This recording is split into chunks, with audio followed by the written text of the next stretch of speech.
حضور اقدس صلی اللہ علیہ وسلم پر ظلم و ستم کے پہاڑ توڑنے والی ام جمیل، ابو لہب، اس کی بیوی اور بیٹے کا عبرتناک انجام۔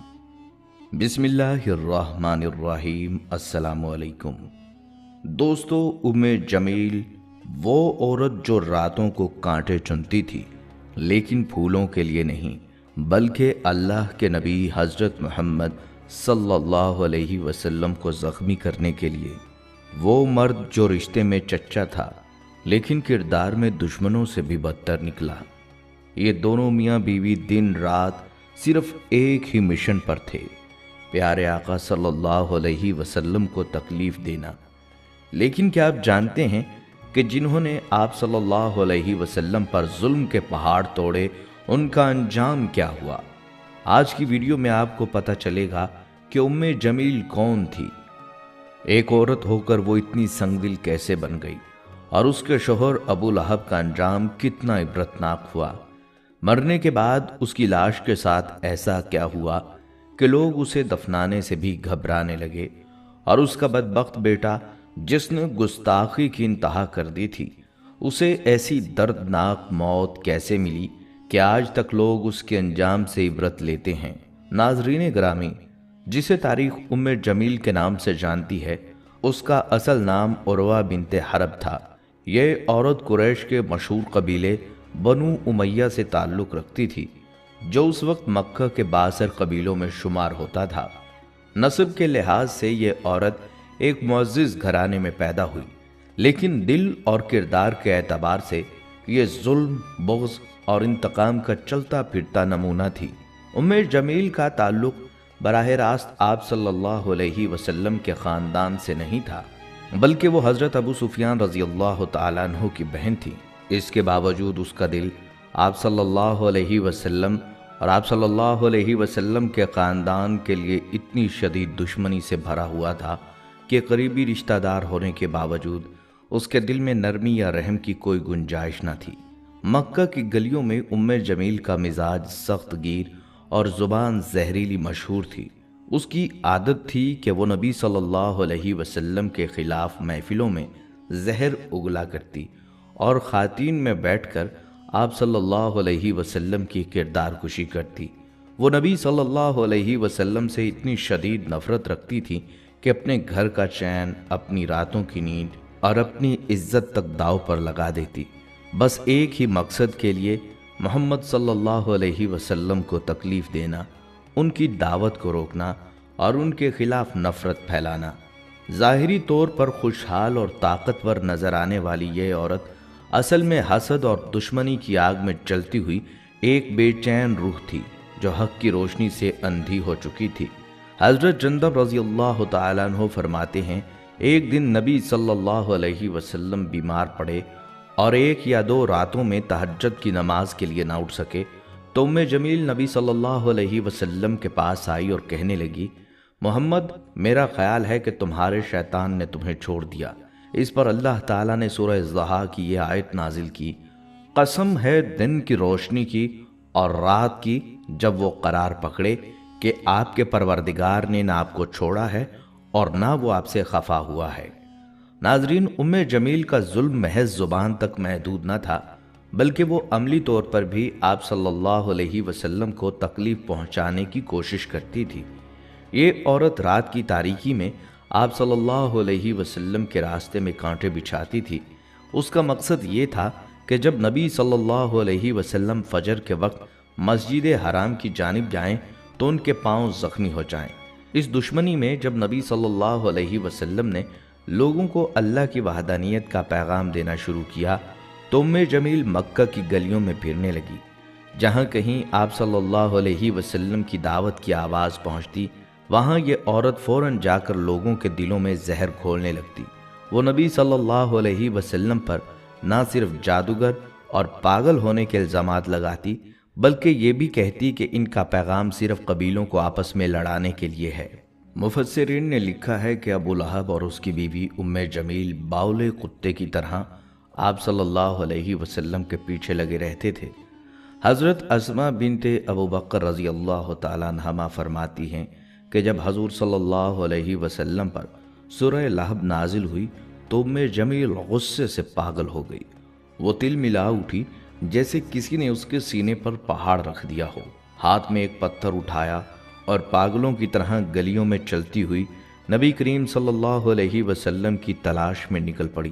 راستے میں وہ چیخ چیخ کر نعرے لگا رہی تھی اور کہہ رہی تھی کہ ہم نے اس شخص کا انکار کر دیا ہے جس کی مذمت کی گئی ہے۔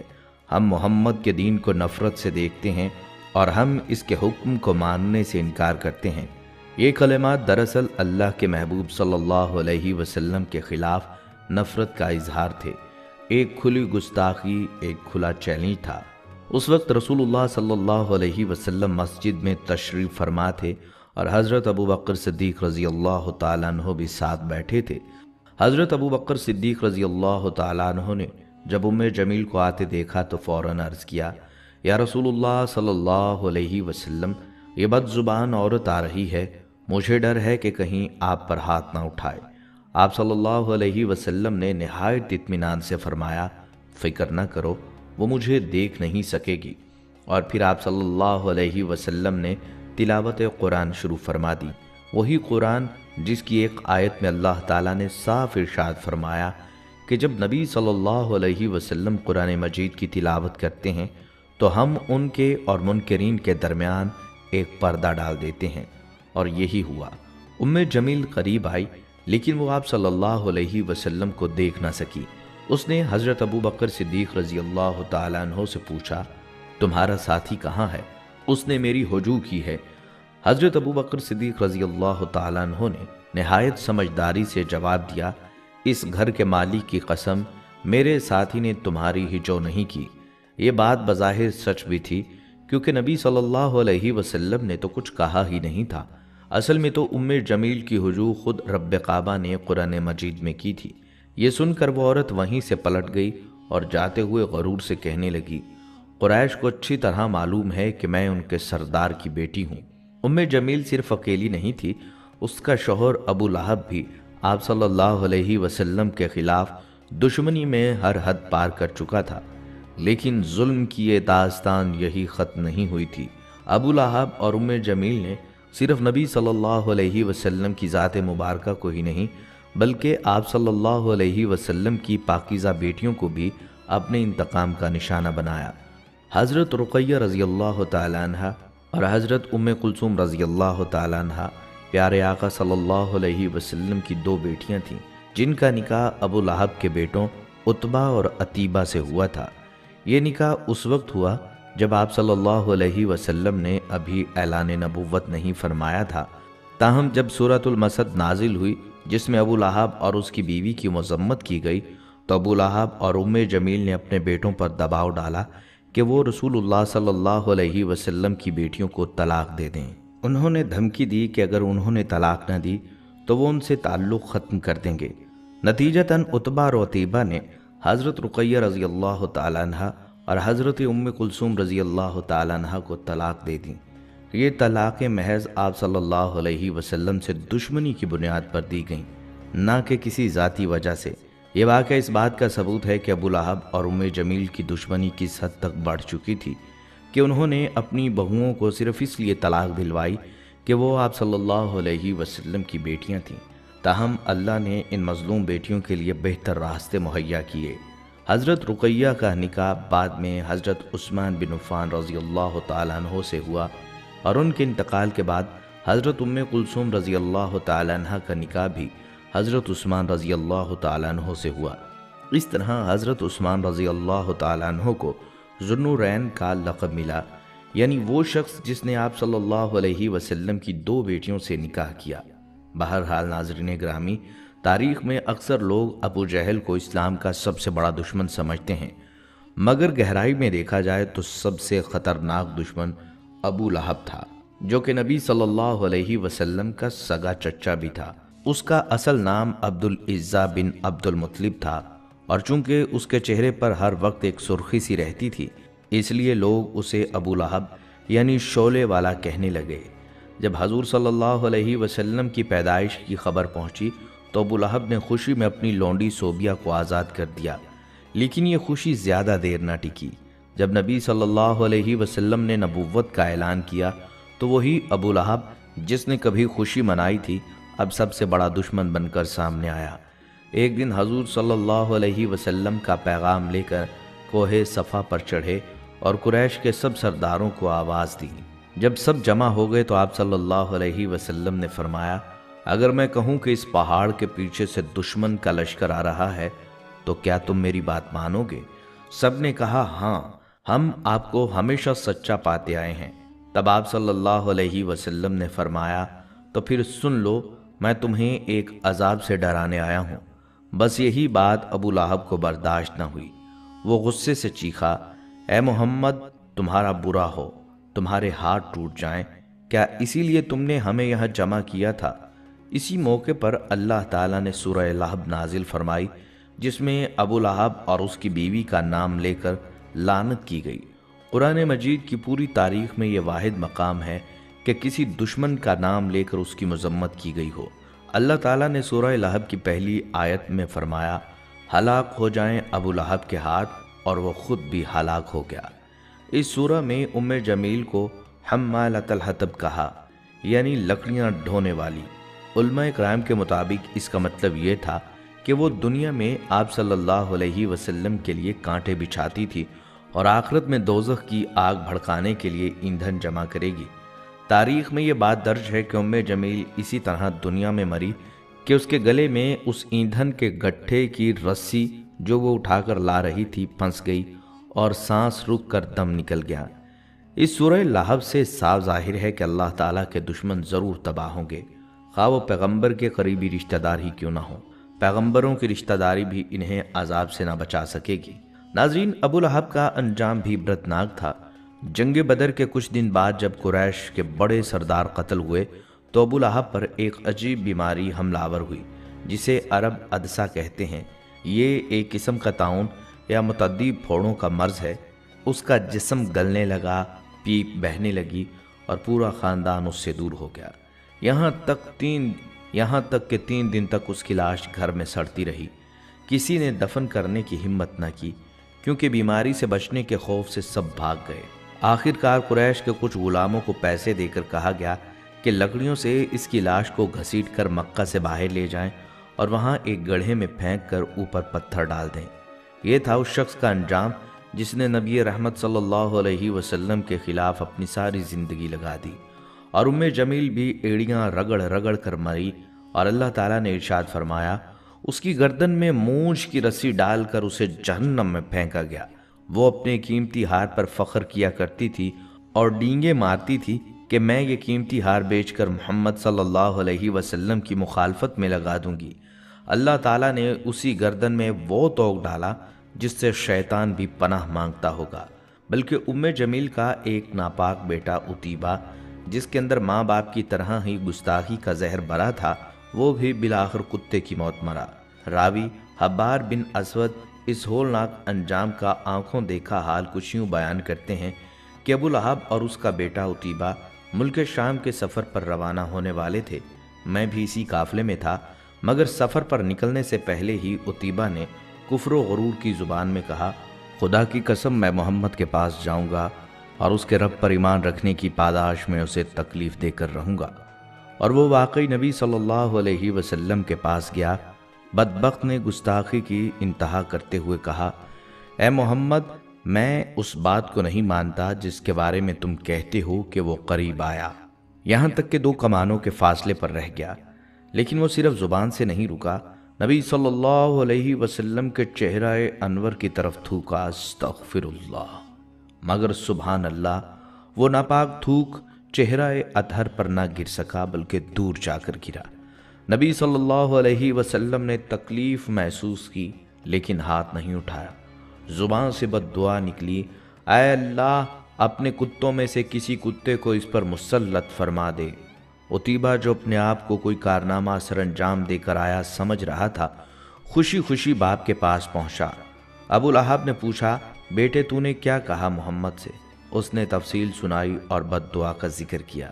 یہ سن کر ابو لہب کا چہرہ سفید ہو گیا، ہونٹ کانپنے لگے اور لرزتی آواز میں بولا، اے بیٹے، خدا کی قسم میں محمد کی بد دعا سے تجھے محفوظ نہیں سمجھتا۔ پھر قافلہ شام کی طرف روانہ ہوا۔ راستے میں ابراہہ کے مقام پر ایک گرجا گھر میں قیام کیا۔ وہاں کے پادری نے خبردار کیا، اے عرب کے قافلے والو، یہ علاقہ خطرناک ہے، یہاں درندے یوں دندناتے پھرتے ہیں جیسے تمہارے ہاں بکریاں۔ یہ سن کر ابو لہب کی حالت غیر ہو گئی۔ وہ کہنے لگا، تم جانتے ہو میں بوڑھا ہوں، میرا مقام و مرتبہ بھی تمہیں معلوم ہے، محمد نے میرے بیٹے پر بد دعا کی ہے، مجھے سخت اندیشہ ہے، ایسا کرو کہ سارا سامان گرجا گھر کے صحن میں جمع کرو، اس کے اوپر میرے بیٹے کا بستر لگاؤ اور تم سب سامان کے گرد سو جاؤ۔ راوی کہتے ہیں ہم نے ویسا ہی کیا۔ رات آئی اور پھر وہ لمحہ بھی آن پہنچا۔ جنگل کی تاریکی چیر کر ایک شیر آیا اور وہ آہستہ آہستہ سب کے چہروں کو سونگھتا رہا مگر کسی کو کچھ نہ کہا۔ پھر وہ سامان کے ڈھیر پر چڑھا، اتیبہ کے چہرے کو سونگھا اور پل بھر میں اسے چیر پھاڑ کر رکھ دیا۔